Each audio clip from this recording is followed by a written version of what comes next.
Hacía rato que en Los secretos del oficio, en el periodismo deportivo, estábamos esperando la visita de Javier Tavares. Por fin podemos charlar con él. Javi es un hombre de la casa. Hace 14 años que conduce un curso, extraordinario curso de relato y comentario, ahora con Calumite, en otro momento con Perazo.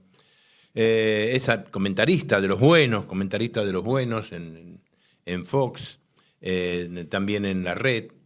Y bueno, tiene una larga trayectoria en el periodismo y muchos secretos para contar. Que de esto se trata en estas charlas. Gracias, Javi, por estar acá con nosotros. Bienvenido. Gracias a ustedes por la invitación. Lo único que faltaba era poder convenir bien los horarios y los días, hasta que un día lo encontramos. Pero para mí es un placer. Saben que TEA y Deportea es mi segunda casa. Así que. Bueno, empezá por contarnos, trata de ubicarte en el tiempo, Javiercito Tavares. ¿Cómo relatabas, comentabas, hacías esas pavadas que hacíamos todos los que alguna vez relatamos algo o comentamos algo de ensayar frente a un falso micrófono? ¿Jugabas con soldaditos? ¿Qué hacías de todo eso?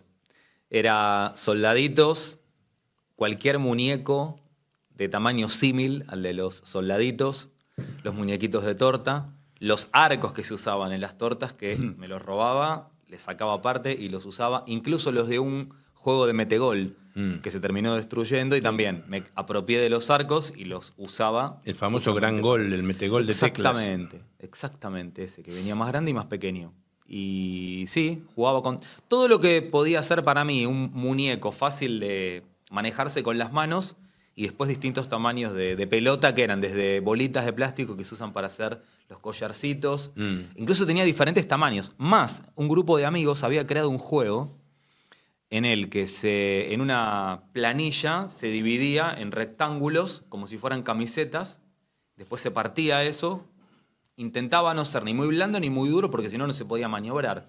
Se doblaba en forma de L, y el juego era poner la pelotita en la parte horizontal, y la vertical era la que se presionaba con el dedo para que accionara de esta forma. Impulsara la pelota. Mirá que... Así que... Y funcionaba, lo viejo eso funcionaba. Sí, lo viejo funciona, sigue funcionando. Más allá de que lo moderno, por supuesto, tiene muchas ventajas. ¿Y qué hacía? ¿Solo relataba? ¿Imaginaba? Jugaba, partido? relataba, comentaba, hacía todo junto. ¿Eso a qué edad? Y empecé muy chico, no sé decirte la hora, y yo creo que hasta los 12, 13, ya adolescente seguía todavía boludeando con eso. ¿Y quién ganaba siempre? No, ¿sabes que no? Trataba de hacerlo siempre, porque aparte no lo hacía con equipos del fútbol argentino, por ahí en equipos inventados o selecciones, o hacía mezclas. Si eran jugadores que tomaba de los equipos, no eran todos de Boca, de River, de San Lorenzo, Independiente, sino que los mezclaba. Hacía seleccionado, mezclaba. Seleccionador. Y después vino la computadora. Yo ya soy más de esa época, entonces también era la Commodore 64, que tenía el juego de fútbol, y mientras lo jugaba, lo relataba. Y después ya en la Play también, o ya no. Ya no llega a la Play yo. Ya en la Play yo me quedé con la compu. Claro, y algún jueguito de los videogames, pero no. A la Play no llegué. Cuando estaba la Play ya eras periodista. Ya era grande y no me atrajo. Y después de la etapa escolar, del colegio, del secundario, ¿cuándo te decidís a acercarte al periodismo ya de manera seria y bueno, decidido a estudiar esto? Mira, durante la adolescencia nunca tuve claro cuál iba a ser mi profesión, pero sí sabía vocacionalmente que me gustaba muchísimo el fútbol. Soy uno de los famosos casos de los tantos que quiere jugar y no le da para hacerlo profesionalmente, o por lo menos no llegué. Claro, jugador frustrado, obvio, como todos. Exacto. Y, a ver, empecé estudiando ciencias económicas, hice un famoso test de orientación vocacional en el que por un lado salía que tenía perfil comunicacional y pedagógico, pero también ciertas habilidades para los números. Y no estaba tan claro para dónde ir. Y empecé estudiando para contador público, aquí cerquita, en la UBA.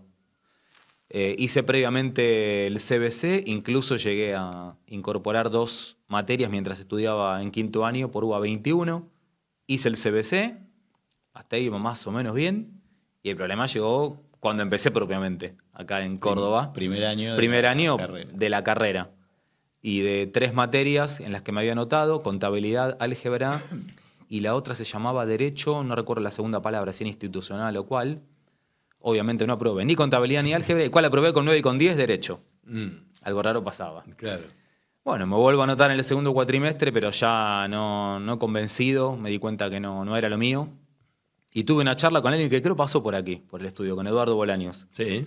Eduardo ya estudiaba periodismo deportivo, es el primo de un ex compañero mío de escuela primaria, Fernando, y amigo también. Y en un cumpleaños de Fernando me encuentro con Eduardo, que ya estaba estudiando en el círculo, es uno que viene a préstamo acá. Y nos pusimos a hablar ese día, yo le contaba lo que estaba estudiando y él lo que estaba ya ejerciendo o estudiando en el círculo, y toda la charla pasó por ese lado. Y me acuerdo que cuando empecé el segundo cuatrimestre de la facultad, llegué, yo trabajaba en ese momento, a la mañana cursaba, me iba a trabajar y volvía a veces a la noche. Y cuando llegué ese día para hacer álgebra, es el día de hoy que siempre digo lo mismo. No me acuerdo nada de lo que se hablaron en esas 2 horas de la materia. Salí ahí, me quedé dormido en el colectivo. Cuando volví a ver la casa, vivía con mis viejos todavía. Me pasé, me desperté, volví, llegué. Mi mamá me esperaba con la comida, mi papá estaba ahí. ¿Cómo andás? ¿Cómo te fue? Y mis primeras palabras después de hola fueron: voy a dejar la facultad. ¿Qué? ¿Pero qué pasó? Claro, en el medio, ¿qué ocurrió? Porque nada, sin previa ni nada, automáticamente pronuncié esa frase. Y la siguiente fue: voy a estudiar periodismo deportivo. Te Nadie salió entendía así, nada en mi de la casa. nada, Así. te salió. Y bueno, empecé a dar las explicaciones, les dije esto mismo que les conté a ustedes, estuve con Eduardo, me di cuenta que eso es lo que me apasiona, es lo que me gusta. Ese mismo fin de semana me junté con Eduardo, me mostró, me contó lo que estaba viendo, cómo era y demás. Dije, listo. Hice 2 o 3 clases más como para decir, ya que estoy, hago un poquito más, pero no era lo mío. Así que esa segunda mitad de ese año pasó de largo. Y en 1992 llego a Deportea. Iba a ser el círculo, pero empieza todo el mundo a hablarme de Deportea, que era naciente en ese momento. Claro, Y 90 bueno, nació. vine a averiguar acá y acá estoy. Mirá. Tantos años después, ejerciendo como profe ahora. Y después terminaste haciendo. ¿Cuántos libros hiciste con Bolaño? 3. 3. En realidad, todo empieza porque en torneos un productor me convoca para coordinar periodísticamente un libro que habían acordado hacer torneos y Editorial Planeta con Fernando Niembro. Y lo que querían era el que coordinara las entrevistas que él tenía realizadas, un montón de sus programas, y eso había que volcarlo al libro. Otro día contamos la historia larga porque si no nos Relator quedamos. fantasma, un Pero- escritor fantasma.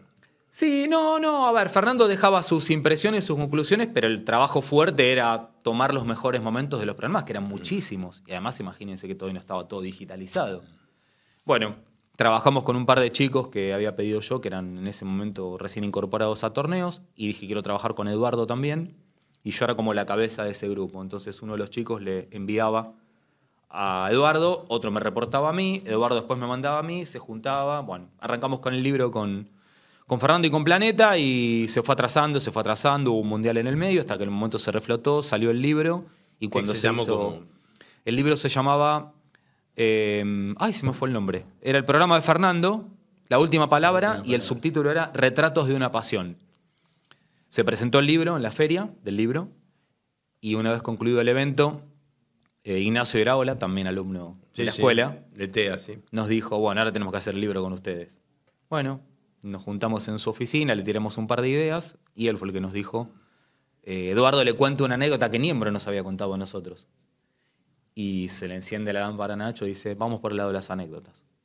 Bueno, fuimos con un poco de intriga de por dónde iba a ser y cómo lo íbamos a desarrollar. Y de la charla fue fluyendo y salió el primero, que para mí es el mejor de los 3, que se llama Esto también es fútbol.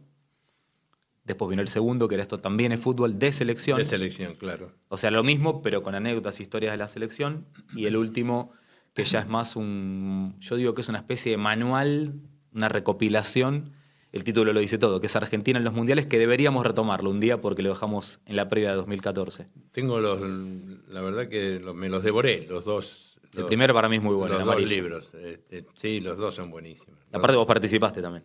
Los dos son buenísimos. No sé, la verdad que no me acuerdo Sí, de nos has dejado de testimonios. contar alguna anécdota, pero son buenísimos, porque está lleno de historias muy divertidas, muy curiosas. Una que se me viene a la mente es una recomendación que había hecho Bilardo para que te den trabajo vos cuando supuestamente no, había un cierto enfrentamiento ahí de lineamiento futbolístico, vos me lo contaste como que te había sorprendido eso. Sí, a mí me ayudó mucho en eso. Después nos peleamos, pero por otras cosas. Seguro. Peleamos y terminó diciendo que yo le maté el hambre.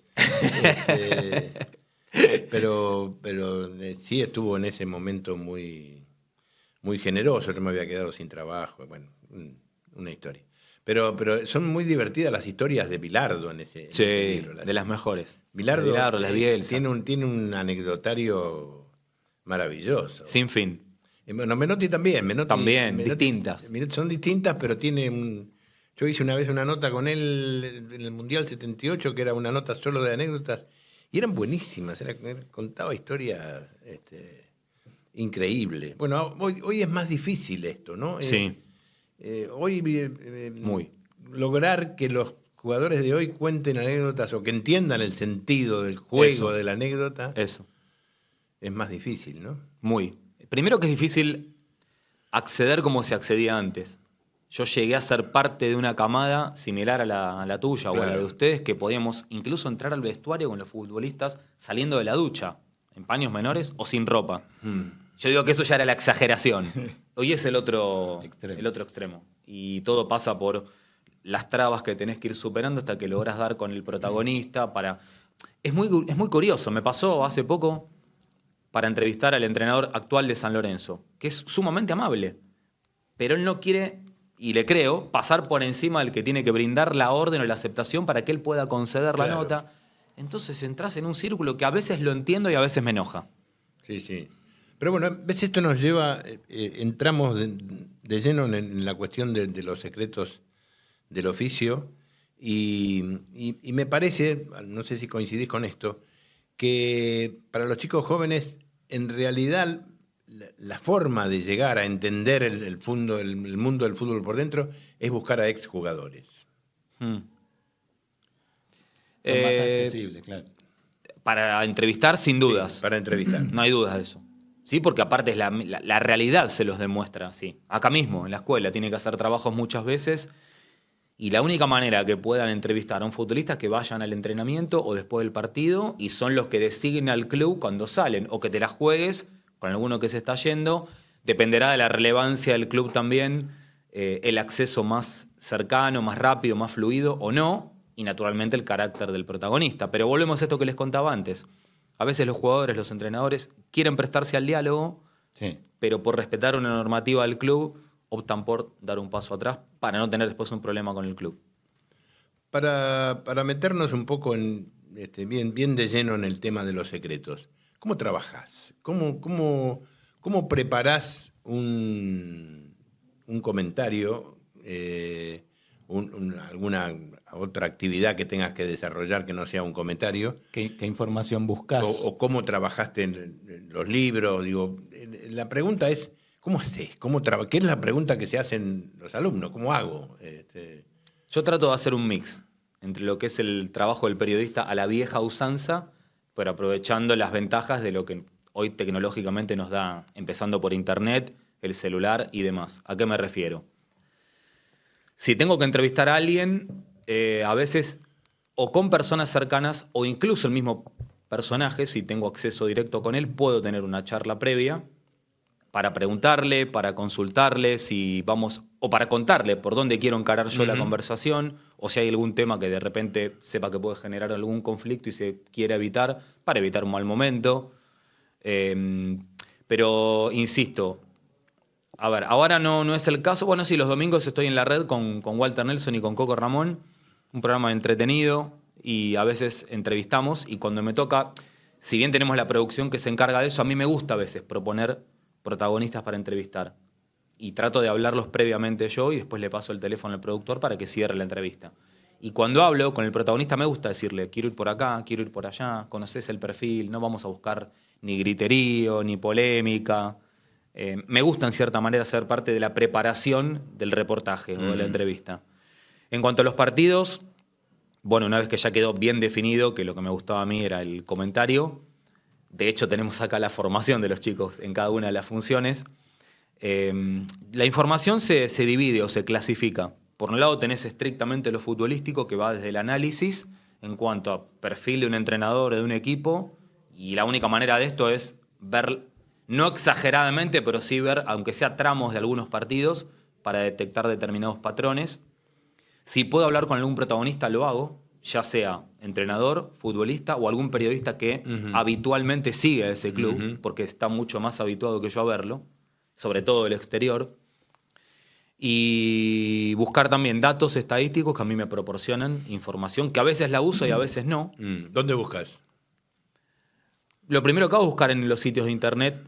Si busco estadísticas, voy, dependiendo de la competición, puede ser la federación o el club mismo sobre el cual me va a tocar comentar. Después hay muy buenas páginas como, no sé, SofaScore, SoccerWay, ahora un poco la cambiaron, Transfermarkt, hay un montón. 00, hay muchas que proporcionan muy buena info en ese sentido. Y después busco curiosidades de los datos. O sea, cosas que me pueden servir a mí para entender cómo juego en equipo y por qué de repente, si tiene la valla menos vencida o si le hace más goles de local que de visitante, ese tipo de información. Trato de buscarle un sentido a eso. Claro. Y después lo aplico en el comentario. O no, porque puede darse que ese día ocurre la excepción de la regla. Pero cuando uno ve que en el juego ocurre lo que los datos están entregando, bueno, obviamente lo aprovecho. Siempre digo que no hay que rechazar ni una cosa ni la otra.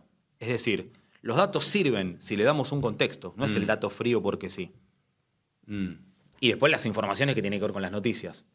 Hay que saber qué pasa. Por ejemplo, no es lo mismo comentar a un partido de Independiente o de San Lorenzo hoy que hace 5 años. Por los problemas institucionales, financieros, económicos, las polémicas que pueden haber instaladas dentro de lo que ocurre con la dirigencia, con los entrenadores, con los futbolistas, con la gente. Y eso también hay que tenerlo en cuenta porque juega dentro de un partido. ¿Qué porcentaje de los datos usás? Depende. Porque a veces preparo mucho y uso un porcentaje menor y en algunas ocasiones uso mucho más. Pero siempre es preferible que sobre. Obvio, es el principal consejo que le doy a los chicos.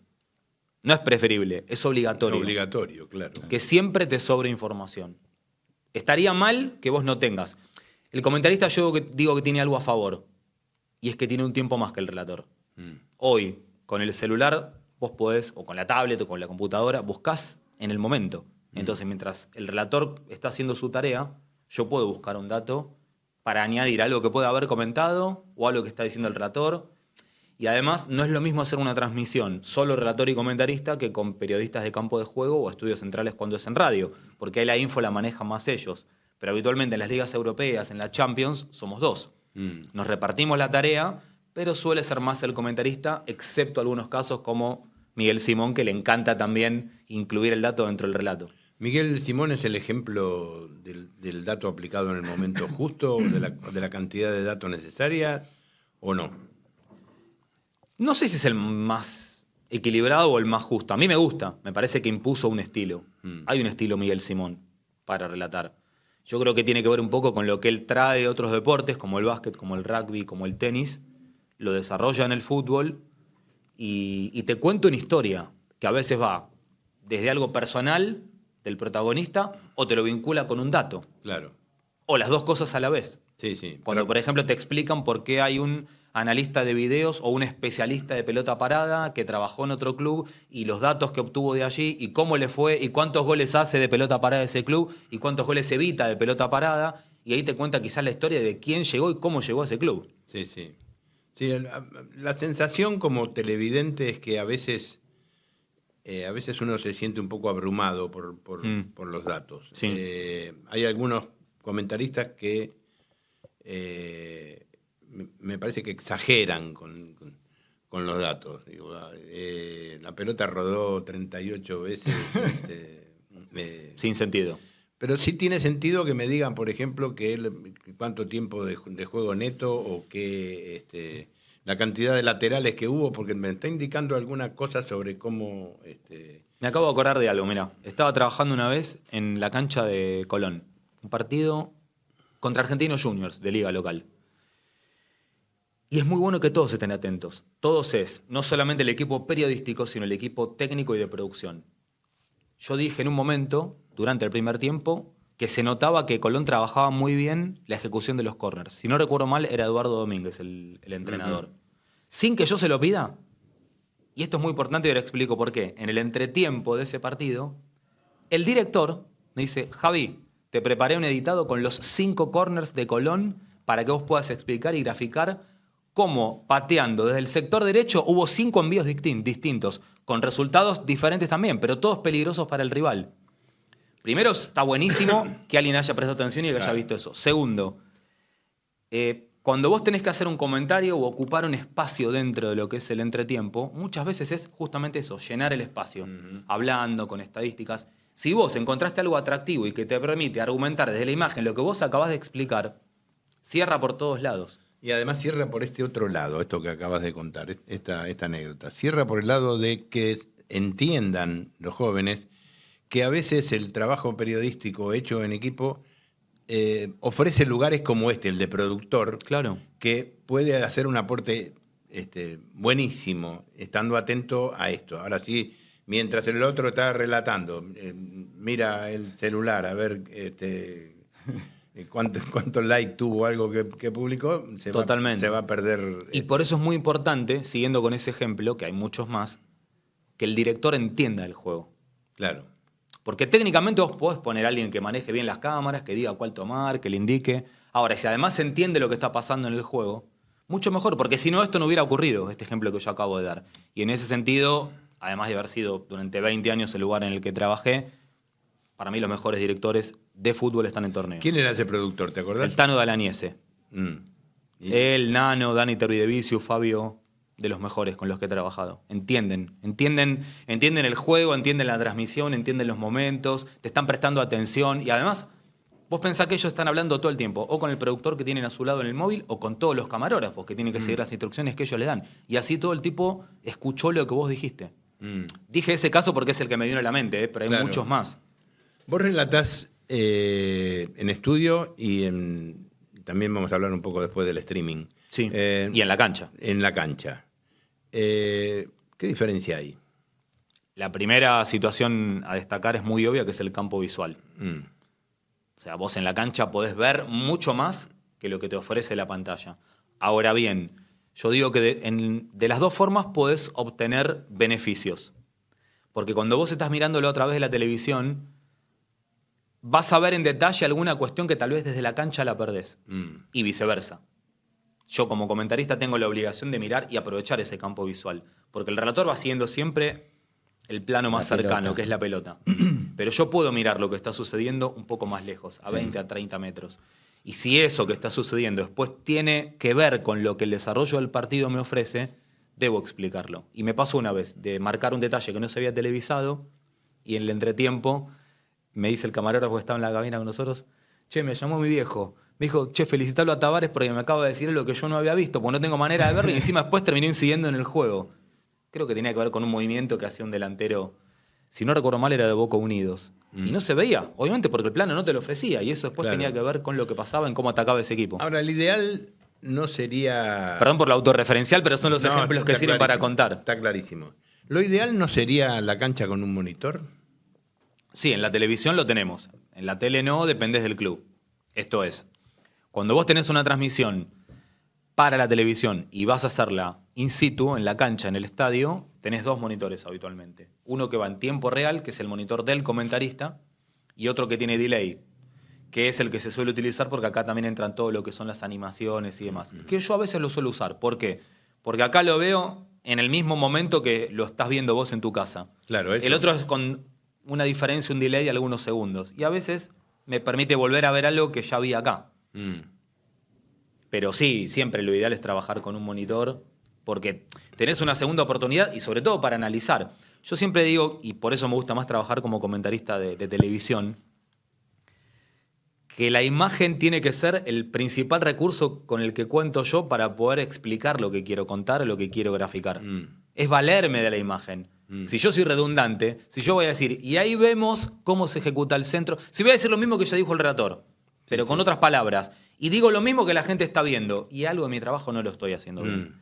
tampoco es explicar lo que no se puede explicar. No es que todas las acciones tienen un fundamento o no tenemos la fórmula de la gaseosa para explicar en cada situación de juego. Como tampoco hay que tirar, para parafrasear y demás, sin dar nombres, un caño o un taco en cada intervención. Sí, sí. Pero también tiene su encanto el comentario de la radio, ¿no? Obviamente. Sí, sí, porque ahí tenés que seducir principalmente el relator y en el caso del comentarista ser mucho más detallista porque tenés que situar al oyente para que en su mente pueda... Nosotros decimos en el curso que el relator representa los ojos del oyente en la radio. Y en el caso del comentarista es algo parecido, pero como un socio de ese relator. Sí. Nosotros lo que tenemos que hacer es explicar en mayor detalle lo que ya adelantó el relator apasionadamente en cuanto a la narración. Sí, es el lente de aumento, digamos. O en todo caso, es un buen detalle, sí. O el microscopio, según, también. Según la... El tema es que a veces nosotros mismos no tenemos esa capacidad porque, de nuevo, estando en la cancha sin un monitor, quizás el que nos está escuchando, si está viéndolo por la tele también, lo ve mejor que nosotros. Sí. Y en ese grupo, en esa tarea que te desempeñás, vos a quién nombraste a Miguel Simón, ¿quiénes otros son tus... ¿Te gustan o son tus referentes? Mirá, me de preguntaron... todos los tiempos, buscando sí, está atrás, claro. A mí siempre me preguntan mi preferido. Y yo siempre digo, no para quedar bien, sino porque de verdad lo siento. Porque hay más de uno, claro. Pero ¿sabes por qué además, nene? Porque a mí me divierte cambiar. O sea, durante mucho tiempo sí, nunca fui de trabajar solo con un relator. Nunca. Me pasó quizás en su momento cuando Fox había comprado los derechos porque había ido a jugar Tevez a China y compraron en el último momento para televisar los partidos de la Liga China y particularmente de Tevez. Y ahí empecé trabajando mucho con Gustavo Sima.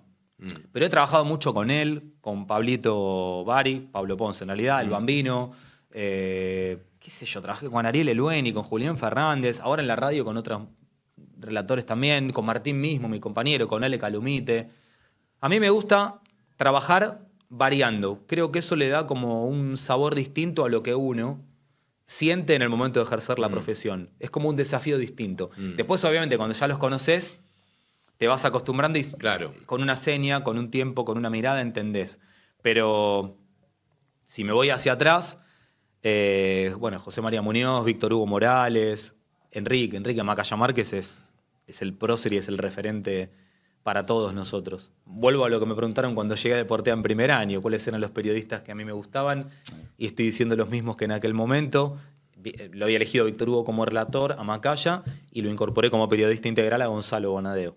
Pero Macaya es el primer referente. Ahora, me pasa algo raro. Miro partidos hoy de la década del 90 y digo, pucha, con todo lo bueno que hicieron en su momento Mauro y Macaya y después Marcelo y Macaya, hoy los matarían por estas transmisiones. Sí, porque es tanto el dato, tanta la información, tanto lo que se trabaja desde el ritmo, del estar encima, lo que tecnológicamente se ha avanzado, que parece como que faltan cosas. Era otra velocidad, era otra. Totalmente. Era otra velocidad. La vida se desarrollaba a otra velocidad. Entonces ellos seguían. ¿Escuchaste alguna vez a García Blanco? Sí, obvio. En fútbol, en la radio y en boxeo. Un crack, total.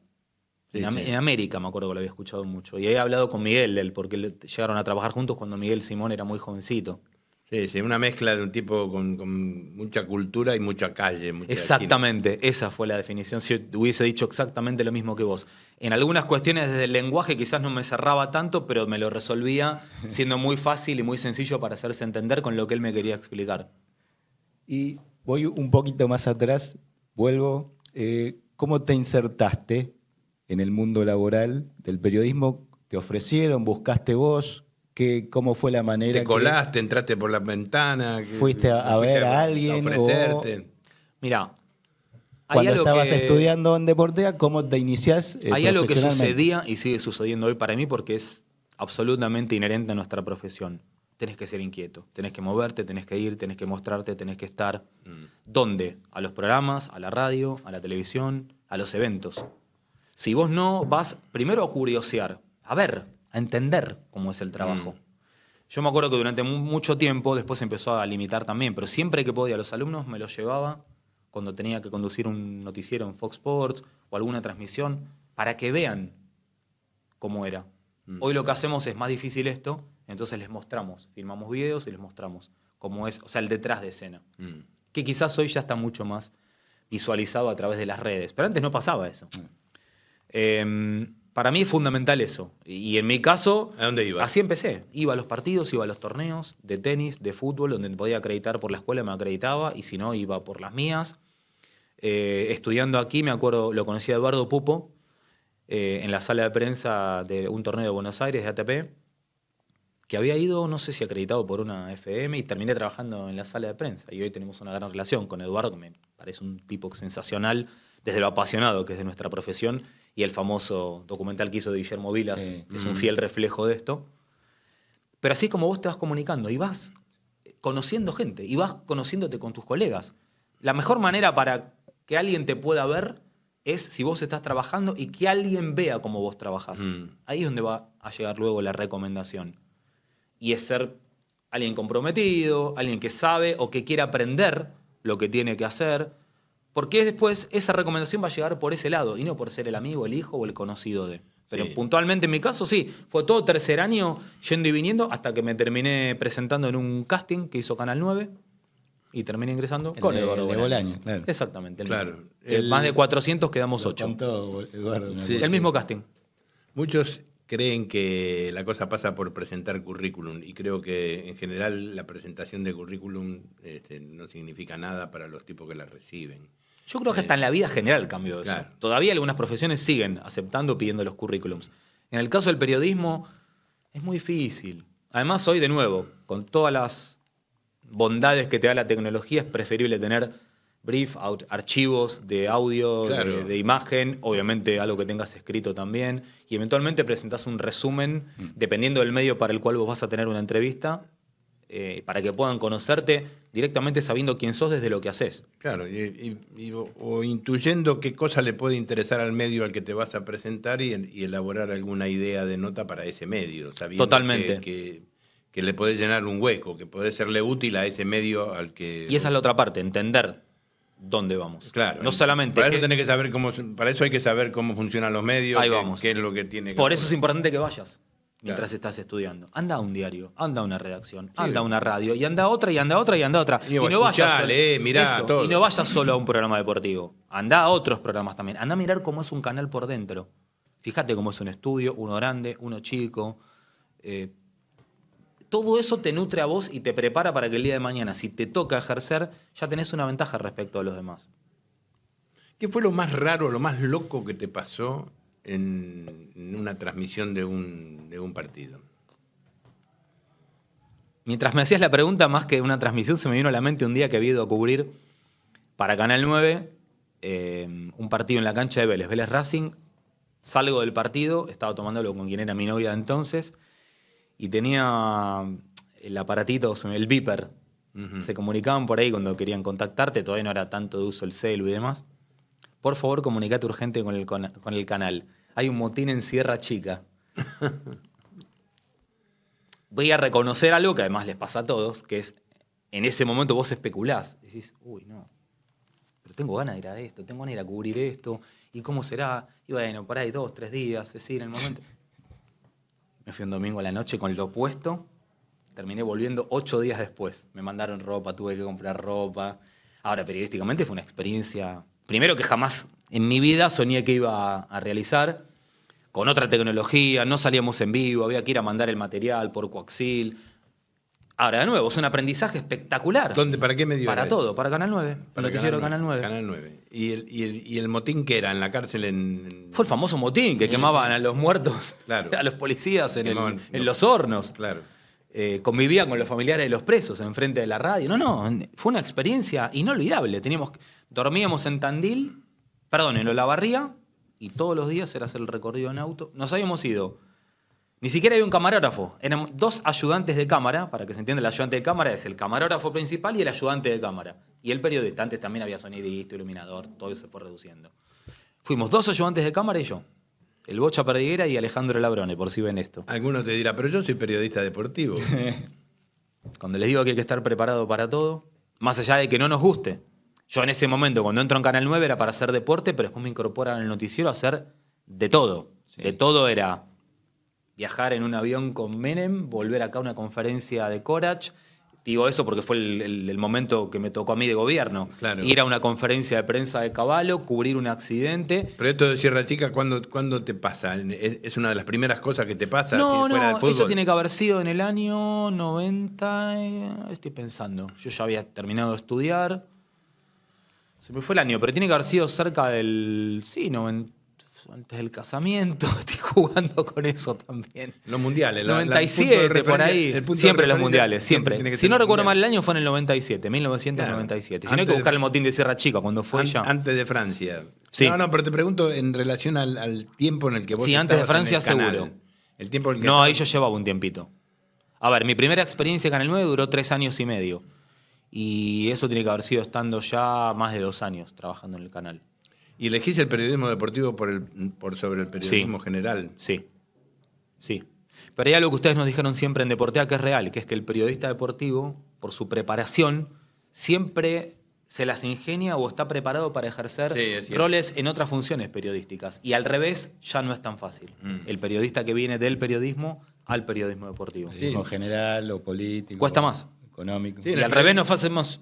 Si estás bien preparado, te sale más fácil. Sí, se abarcan todos los géneros del periodismo en el periodismo deportivo en general y no pasa con Otro ejemplo. con otras secciones. Termino un día larguísimo de transmisión para Fox en la cancha de San Lorenzo, un San Lorenzo River. No internan a Diego Maradona. La primera de las veces en la clínica suizo-argentina.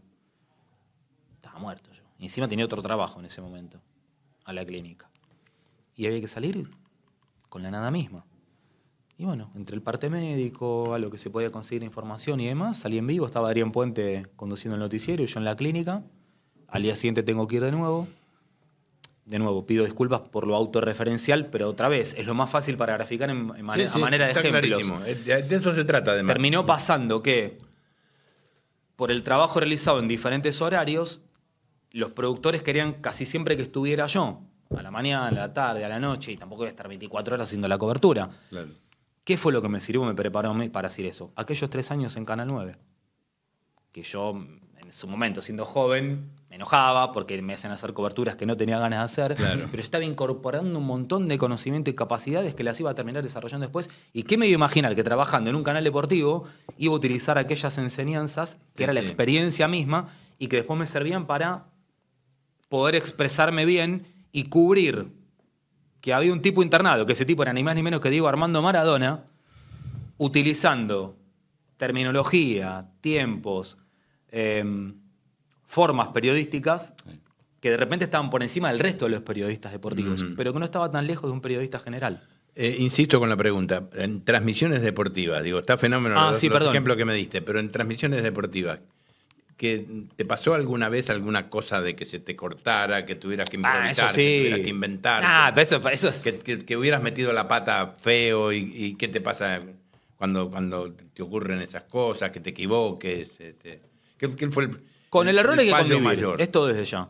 Porque yo puedo decir algo y después arrepentirme cuando lo vuelvo a ver. No soy un obsesivo, pero... No cuando- sos Pablo Giral, por ejemplo, que no No, puede convivir con Pablo el fue error. compañero mío, los 3 años acá en Deportea. Somos amigos con Pablo.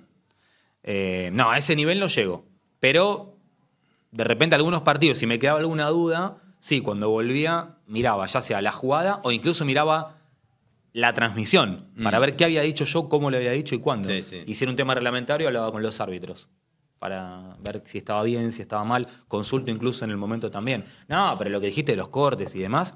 Otro tema, volviendo al ejemplo de lo que a veces ocurre, que la gente lo ve mejor en sus casas. Hay cabinas de transmisión donde vemos para la televisión que de repente, si el sol está en ese lugar y yo tengo el monitor acá, tengo que hacer En magia ese lugar para es ver. arriba a la derecha.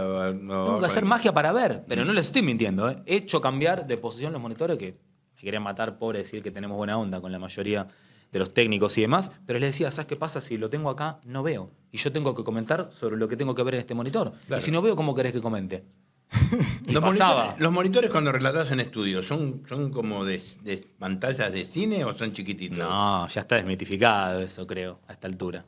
No, a veces trabajamos en monitores que son mucho más pequeños de lo que la gente tiene en su casa, que lo ven mucho más cómodo, instalado en su sillón. Por ahí hay De computadora. hecho, contradictoriamente, y esto también lo contamos siempre, no solo por las condiciones técnicas, sino también hasta por cómo uno se predispone. Hay situaciones que yo las veo mejor en mi casa y en el sillón que cuando estoy comentando en la cancha o en el estudio.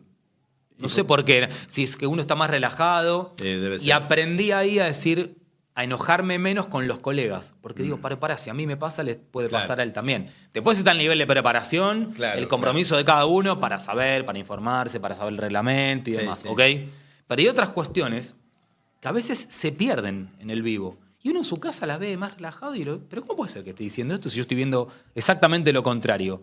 Y aprendí a calmarme en ese sentido porque digo, pará, si a veces a mí me pasó también. Explícame un poco cómo es. La verdad que por una cuestión generacional a mí me cuesta mucho entender las transmisiones de streaming con la cámara sobre el relator y el comentarista. Trataron de explicármelo este pibe Jero Torres. Toro, me lo explicó, me dio su versión de todo esto, pero te pido que me lo expliques vos. ¿Cómo funciona eso de que la cámara esté enfocando al relator y al comentarista y que eso tenga mucho atractivo? Yo creo que Jero seguro te lo explicó mejor que yo. De hecho, hicimos un programa no hace tanto con él en donde me hizo una pregunta parecida. Me preguntó, ¿cómo te llevas, Javi, ahora con esto? Y mira, me adapté. Ahora, yo nunca consumiría ese producto. Pero sí es una propuesta de trabajo y hay gente que sí le interesa ese tipo de ofrecimiento periodístico. Por lo tanto, ¿qué tengo que hacer? Adaptarme a ese formato. ¿Qué significa adaptarse a ese formato? Primero entender que la gente no está viendo, o que puede estar viéndolo también porque es como la radio. También. Y está mirando el partido, pero te está escuchando a vos. Porque le gusta más ese tipo de relato de transmisión. Sí, pero eso lo entiendo un poco más, que entiendo un poco más eso, que esté mirando y que te mire a vos, que te esté mirando solamente a vos. Es que yo creo que tiene que ver tus reacciones, que esté Correcto. esperando tus reacciones. Para mí es una cuestión generacional. Los chicos, yo creo que hasta a nosotros nos pasa hoy en día. Me siento parte de eso, que me cuesta yo ya nunca más, desde hace años, me puedo sentar y mirar los 90 minutos de corrido de un partido. ¿No ves un partido? Puedo. Pero no si no estoy haciendo algo más en el momento. O sea, puedo mirar 15, 20 minutos, 10, media hora. Pero seguro en un momento o voy a agarrar el celular, o si estoy hablando de estar en mi casa, ¿ok? No trabajando. Qué loco es eso, sí. Ya está, ya está. Nos pasó por arriba eso. No sé, tiene que ser la final de un mundial. ¿Vos qué edad tenés? 53. 53. O sea, yo me siento parecido a lo que te pasa a vos. Mm. Por eso lo primero que dije fue que separo generacionalmente. Y tenemos que entender que hay chicos que de repente les entretiene más escuchar, ver esto de la reacción y un detalle no menor. Ellos son parte de esas transmisiones. Porque el relator todo el tiempo está jugando con el chat y dice y habla y comenta y preguntan y juegan. Y ellos sienten que están haciendo la transmisión con vos. ¿Cómo hace simultáneamente para ver el partido y comentar? Y ¿cómo se hace eso? En el caso del streaming tenés delante de tu posición un monitor, una televisión, que es donde vos ves el partido o cualquiera en su casa. Y después tenés un celular o una tablet, una computadora. Y ya tiene que ver con la dinámica y con la costumbre misma. Es esto mismo que charlábamos de lo que te pasa en la casa. Sí. Lo que pasa es que el relator tiene el agregado y la capacidad de poder hacerlo incluso mientras relata. Una vez yo le preguntaba a uno de los chicos, cuando empecé a transmitir de esta forma, que me llamaba la atención el tiempo y la intensidad con la que hablan sin parar. Entonces le digo, ¿por qué no ponen un locutor comercial o una tercera voz para que por lo menos haga las publicidades? ¿Qué pasa? Tienen todo medido. Y me explicaron, esto me lo explicó Lauti, que es otro de los relatores de este tipo de formatos, y trabaja con nosotros acá en el curso. ¿Quién es Lauti? Lauti Brude. Es como Jero. Mm. De hecho, son amigos, compañeros, socios. Y él me decía, ¿sabes qué pasa, Javi? Nosotros ya vimos que cuando lo hacemos así con una tercera voz, empieza a bajar la métrica. A la gente le gusta que sea uno el que incluye todo el tiempo lo que está pasando. Entonces, el relator hace todo lo que puede con la ayuda del comentarista. No hay que traer otra tercera voz. Salvo que quieras hablar de otro partido y demás. Pero si estás situado en una transmisión de un partido, es un show en el que permanentemente los actores somos los que estamos frente a cámara y los que nos están viendo y escuchando. Con ese ejemplo creo que te contesté. Sí, esto es... Yo lo veo en mis nietas, por ejemplo, que miran videojuegos, Sí. pero no miran el juego mismo, sino a alguien que está jugando. Que alguien que está jugando Y otra cosa que advierto es que no tienen pausa. Claro. Que el que habla sin pausas. Es como, no existe la pausa, no existe el punto. Es como, son como algunos jugadores de fútbol que nunca frenan la pelota. Siempre juegan al mismo ritmo. Máxima intensidad. Bueno, ya hay cosas que no te las sé explicar, ¿eh? O sea, te puedo dar un pensamiento Sí, que sí. va más ligado a la explicación No que digo me dan a mí si al tienen que ver entender. estas cosas entre sí, digo, si tienen que ver esto de que no puede haber huecos, que no puede haber silencio. Bueno, en el caso de las transmisiones de streaming es todo sin parar allá arriba. Por eso yo te decía que me llamó la atención en las primeras, de las cuales fui parte. Digo, ¿cómo hacen los relatores? Para estar ahí arriba sin parar un segundo y leer las publicidades y chatear y relatar y hablar conmigo. Lo hacen. Uno recuerda los silencios de, No. de Hugo Guerrero Martínez, por ejemplo, ¿no? O de Antonio Carrizo. El juego de Dolina, que es el juego con el silencio, digo. Yo en la radio me lo permito eso, ¿eh? En una transmisión y en un programa. Pero es la radio. Todavía sigue siendo el formato del medio tradicional. El streaming es otra cosa. ¿Y el streaming es el futuro? Es el presente. Pero digo, además va a ser el futuro. Digo, el presente es... Bueno, hoy hay otras alternativas. Hoy Por supuesto. hay Pero gente cada que- vez que es más mira- fuerte lo del que streaming. mira los partidos por Vos pensás que yo empecé comentando de la misma manera que vos, sin entender cómo había gente que estaba mirándome a mí y al relator en lugar de estar mirando el partido. Y digo, bueno, vamos a ver qué es esto.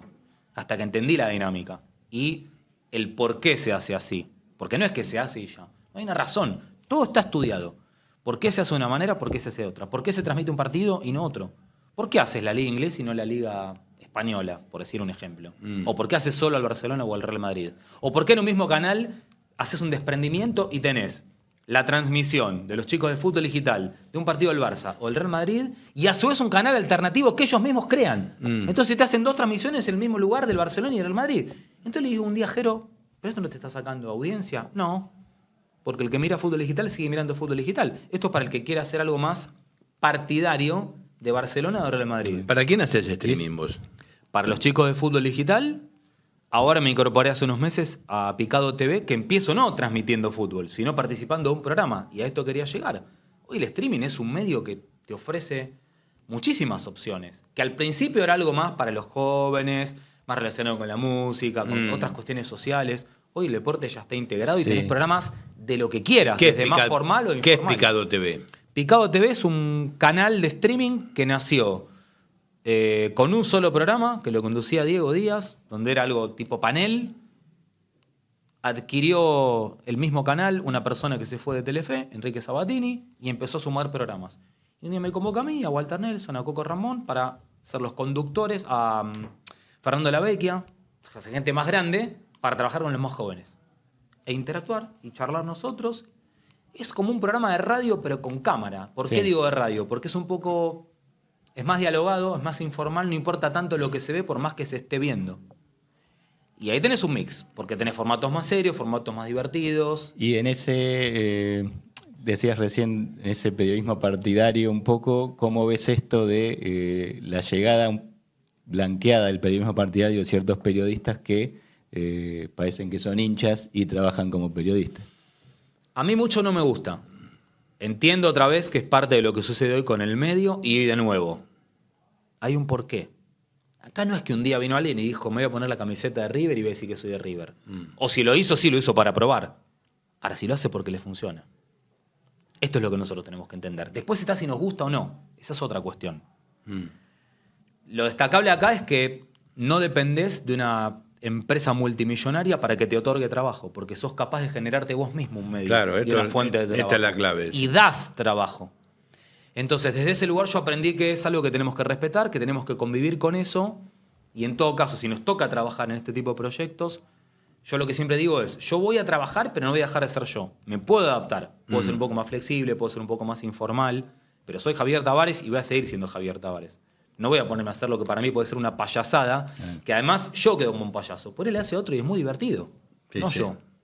Es entender el medio. El juego. Sí, sí. Es eso. Sí, el Bambino Pons canta los goles y no pasa nada. Lo hace otro y por ahí queda ridículo. Qué sé yo. Por ejemplo. Y está el que lo odia, porque el Bambino no tiene término medio. Está el que lo ama al Bambino y el que lo odia al Sí, Bambino. sí. Literal. Sí, pero en general hay que entenderlo, digo. Este es el punto. Y después está la otra cuestión. A mí me tocó trabajar con él y yo sé que mucha gente no lo quiere. es un tipazo, lo ameno, un tipo muy divertido. Y después está la línea futbolística, yo puedo estar más cerca, más lejos. Lo que hay que entender también es, cuando uno revisa un poco la historia, que hubo algunos programas de radio, de TV, o de radio, no sé qué era de TV en realidad. Imagen de Radio, que era el programa de Badía, que hacía esto mismo. Fue el primero, si yo no recuerdo mal. Sí, creo Imagen de Radio. Sí. Era un programa en televisión que vos mirabas la televisión, pero no importaba lo que Era un programa de pasaba. radio televisado. Claro, era un programa de radio televisión. Con cámara. cámara. Bueno, en un momento te acordás que Hoy hizo es algo el streaming. parecido Víctor Hugo muy temprano en la mañana, que se llamaba El Espejo, que después lo Sí, retransformaba. el espejo era uno que iba, que Pero había uno recorría el interior. muy La temprano, mañana, ¿te no acordás? sé qué. Ese, que también tenía un formato de radio, pero en la televisión. Sí, sí. Yo creo que Badía fue el primero, el que la vio, el que lo probó, y es el origen de todo lo que está pasando hoy. Yo le quería hacer una más de mi parte, Las que quieran. Y yo también, pero debe ser la misma. porque vamos a ir cerrando. Debe ser la Nos misma. quedamos lo que necesiten. Para los futuros periodistas, Eso. ¿qué recomendaciones, qué pautas le podés marcar para que puedan insertarse en el medio ya laboral? Tiene que ver un poco con lo que fuimos hablando. Claro, ya lo dijo. Es entender el juego, entender el medio. Afortunadamente hoy hay muchas variantes, quizás antes no existían tantas, y conviven muy bien los formatos. A los románticos les puede dar un poco de pena, me incluyo a veces, cómo fue perdiendo valor todo lo que es papel. Pero bueno, existe lo digital y el trabajo sigue siendo en su origen y en su naturaleza el mismo. A mí lo que me parece es que para ser periodista sí o sí tenés que ser curioso, tenés que ser inquieto, tenés que entender que no vas a tener horarios, que vas a estar permanentemente atento a lo que ocurre o a lo que no pueda ocurrir o a lo que puede llegar a pasar. Olvídate de tener un ingreso de lunes a viernes con 9 horas de trabajo. Un día la jornada puede durar 5 y un día puede durar 23 horas.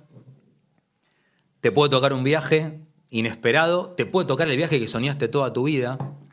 Podés empezar haciendo lo que más te gusta o podés empezar haciendo lo que no sabías que te iba a tocar.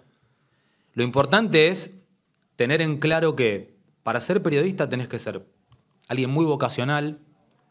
De nuevo, tus amigos, tu familia, tu núcleo te tiene que acompañar, porque si ellos no entienden esto que vos tenés que entender, vas a tener problemas permanentemente y te vas a plantear vos mismo qué querés hacer o qué no querés hacer, porque vas a tener que elegir. Y nos pasa a la mayoría, o nos pasó a la mayoría. Sí. Alguna vez Horacio Pagani me dijo, el periodismo es la profesión que mayor porcentaje de divorcios tiene. Claro. Y bueno, por algo será. Tenés que elegir la profesión o el... Pero va por ahí, es sentirse comprometido y tratar de ampliar un poco cuando uno dice hago lo que me gusta. Entender que hacer lo que me gusta no es solamente ir a comentar o relatar Boca o River. Porque si no ya empezaste mal. Claro. Porque yo no conozco a nadie que su primer trabajo ya así de la cancha a relatar o a comentar Boca River. Y en el medio vas a aprender un montón de situaciones, vas a recibir consejos, vas a tener muchas frustraciones, te vas a enojar, vas a sentir por qué estoy acá, qué estoy haciendo, quién me mandó a mí a hacer esto, te vas a pelear con un jefe, te vas a pelear con un compañero, te vas a pelear con tu esposa, con tu novio, con tu novia, con tu papá, con tu mamá, con tu hermano, te vas a perder muchos compromisos familiares, cumpleaños, eventos en los cuales seguramente te hubiese gustado estar, pero vos también elegiste antes esta profesión. Y esto es parte de esa elección.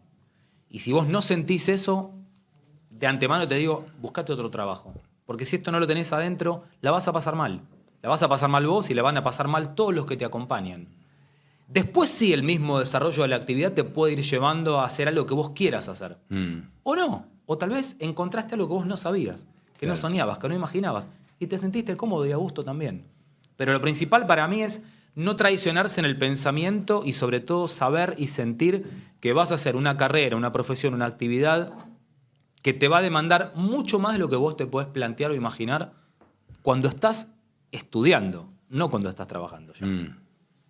Ética, pasión y trabajo, decimos nosotros. Y así es, y aquí estamos, siguiendo ese camino.